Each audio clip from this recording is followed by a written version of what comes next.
وعلیکم السلام ورحمۃ اللہ۔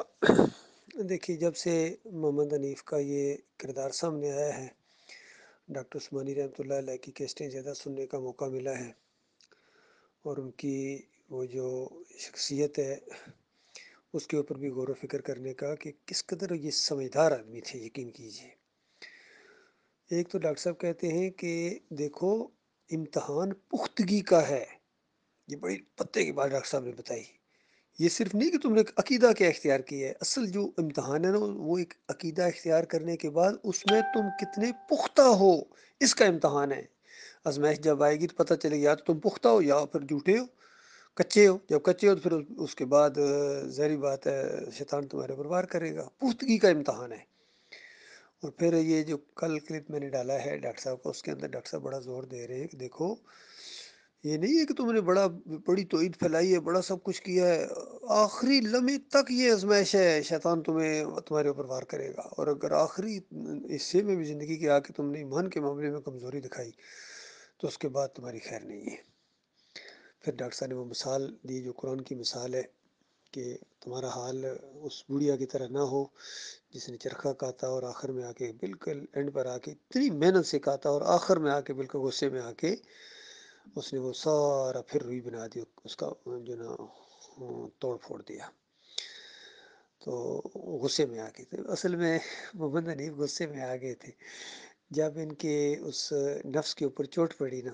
میں آگے کہ میں نظریاتی طور پر کمزور ہوں، یہ میری طرف کیوں؟ بھائی کمزوری دکھائی ہے نا، آپ نے پہلے کمزوری دکھائی، اس میں پھر توبہ بھی ہوئی، اس کے بعد آپ مضبوطی دکھاتے، اس کے بعد انہوں نے اس چیز کو انا کا مسئلہ بنا لیا، اور پھر حالات ایسے پیدا ہو گئے ان کے آپس میں ضد بازی نے، بغیم بینہم کو ہم نے اپنی آنکھوں سے دیکھا۔ یہ یعقوب علی کی ضد اور محمد حنیف کی آپس میں ضد بازی جو ہوئی ہے نا، اس کی وجہ سے ان کا اپنا بھی نقصان ہوا ہے اور جماعت کا بہت بڑا نقصان ہوا ہے۔ یہ جو موٹے موٹے تین چار تھے نا بیچ میں، منور سلطان ہو گئے، سعید احمد ہو گئے، انیس الدین ہو گئے، فیاض محمود باجوہ، انہوں نے اپنی علمیت کی وجہ سے ان کو آپس میں انا کا مسئلہ بنا کے سارے لڑے ہیں آپس میں۔ کھیت کا انہوں نے اجاڑ دیا، انہوں نے جماعت کو بڑی، اب دیکھیے فرقہ پرستوں کو، مسلک پرستوں کو موقع مل گیا تالیاں بجانے کا، اور گویا ان کو جواز مل گیا، کیونکہ ہم ان کو کہتے تھے کہ تم نے کیوں فرقے بنائے ہیں، تو وہ اب آگے سے کہتے ہیں اب پتہ چلا کیوں فرقے بنائے، تمہارے کتنے ہیں۔ یہ سب اس کے ذمہ دار ہیں، سب اس کے ذمہ دار ہیں۔ ان کے اپنے کرتوتوں کے علاوہ یہ جو کام انہوں نے کیا ہے نا، فرقے بنائے انہوں نے، بٹ گئے آپس میں انا کا مسئلہ بنا کے، یہ بہت بڑا ظلم کیا ہے انہوں نے۔ یہ خاص کر سرفراز نے اعلان کر دیا تھا کہ ہم محمد حنیف کے ساتھ نہیں رہ سکتے ہیں، جب اس کے اوپر تھوڑی گرفت کی گئی نا اس کے معاملات کے اوپر، تو وہ پھر بگڑ بیٹھا، اور اس کی 1.25 گھنٹے کی کیسٹ ہے جو اس نے کتنی خیانت کی ہے جماعت کے ساتھ، مرکزی شورا کا رکن ہو کے ہر جمعے، ہر ہفتے بعد دوسرا پنجاب کا جو امیر تھا حکیم رمضان، اس کو فون پر باتیں کر رہا اور کہہ کے لگا رہے ہیں، اندازہ لگا، یہ دونوں بہت بڑی غداری کی ہے انہوں نے، یہ جماعت کے ساتھ غداری ہوتی ہے۔ حکیم رمضان نے غداری کی، اسی وجہ سے اسی شرک کے اوپر مرا ہے۔ سجدہ تعظیمی کہتا تھا بس حنیف صاحب کو منواؤ، میں تو مانا ہی مانا تھا، کتنی بڑی، اس کو منواؤ تو اپنی خیر منا۔ تو یہ اس طریقے سے یہ باتیں سامنے آئی ہیں۔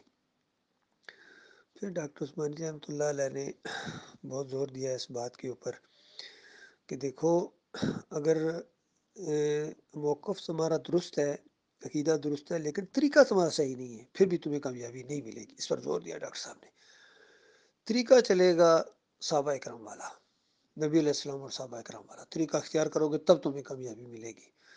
2015-16 کا مرکزی پروگرام ناظمین کا، اس میں محمد حنیف کے اختتامی کلمات میں یہ الفاظ ہیں کہ تبلیغی جماعت والوں کی طرح، بس جیسا اس نے الفاظ بولا میں حیران رہ گیا، کہ حالانکہ اس وقت یہ دوسرے معاملات نہیں اٹھے تھے، اسی وقت مجھے کھنچ پڑی، میں کہا یہ اس نے کیا کہہ دیا، تبلیغی جماعت والوں کی طرح کیوں کہا اس نے یہ لفظ بولا ہے۔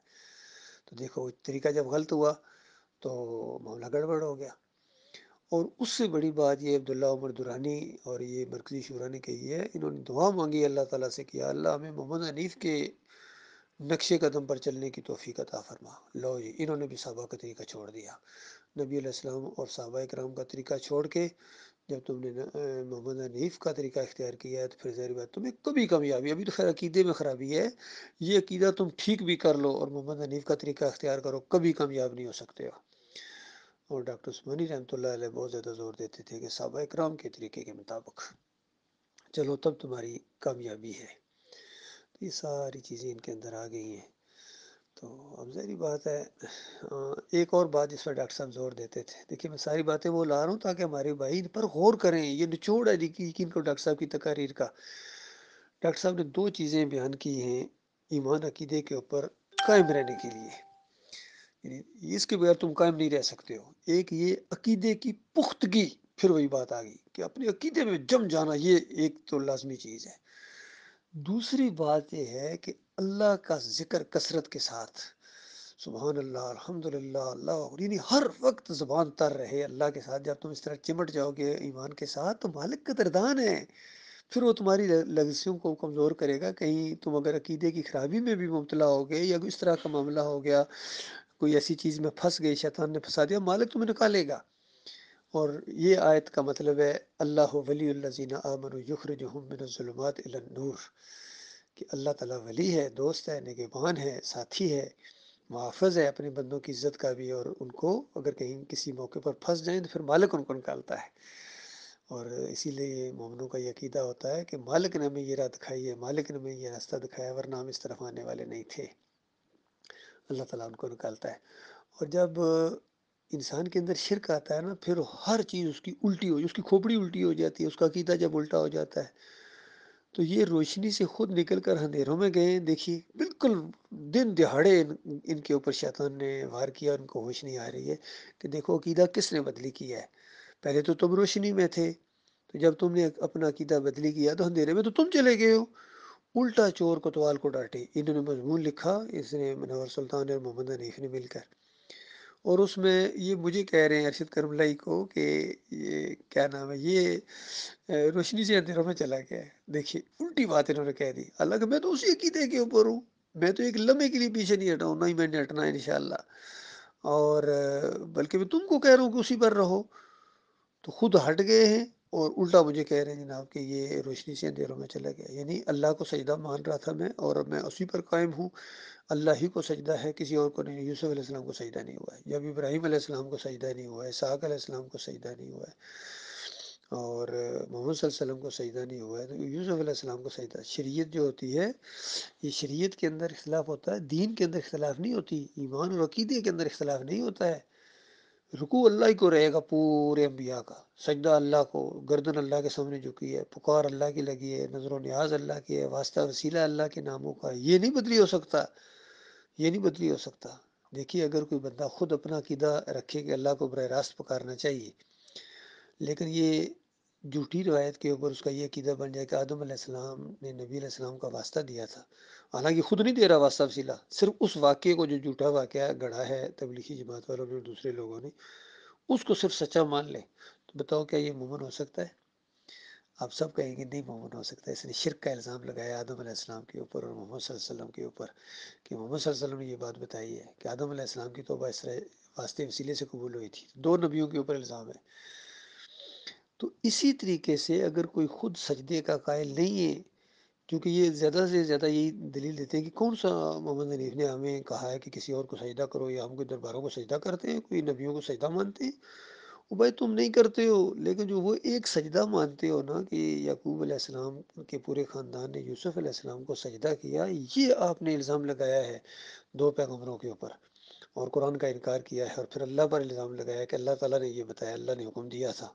بالکل جھوٹی بات ہے، کوئی حکم نہیں دیا اللہ تعالیٰ نے، اور کوئی اللہ کی مشیت نہیں تھی اس طریقے سے جس طرح یہ بیان کرتے ہیں. اللہ کی مشیت یہ ہے کہ اللہ تعالیٰ نے ایک بچے کو کنعان سے اٹھایا اور اتنی غربت کے اندر، اور مصر جیسی بڑی تہذیب کا وہاں جا کے حکمران بنا دیا.